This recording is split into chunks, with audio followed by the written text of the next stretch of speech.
1. Always stand tall. 2. Keep your head raised high. 3. Speak with conviction. 4. Maintain your emotions. 5. Don't show them your weakness.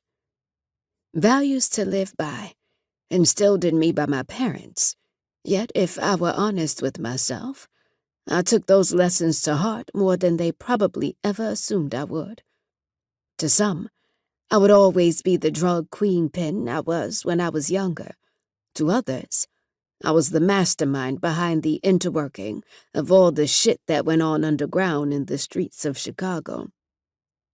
When born with a name like Duchess, there's no path for one to take that doesn't include having rank in a society with more evil than many care to admit. Yet, even the strong were pushed to their brink sometimes, and forced to question if decisions they made in life were the best for everyone involved, or the reason for the shitstorm they found themselves in. It was often on days like today, when the trees didn't seem to blow as much in the wind, or the squirrel who often showed up outside of your window at the exact same time every day wasn't there. Everyone had those times in their life when they realized that after today, things would be different.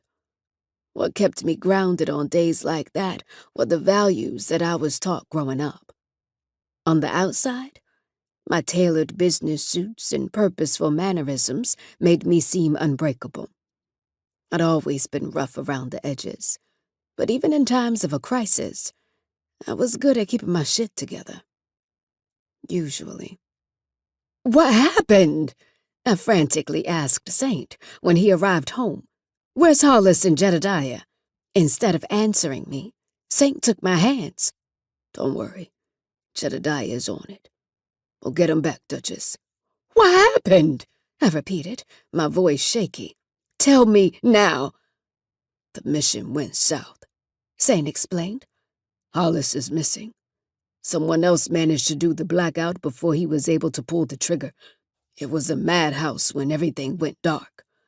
A few of the drifters are surveying the estate now to make sure we're all good here. Jackie D stayed behind with Ice and his guys to see if they can find Hollis."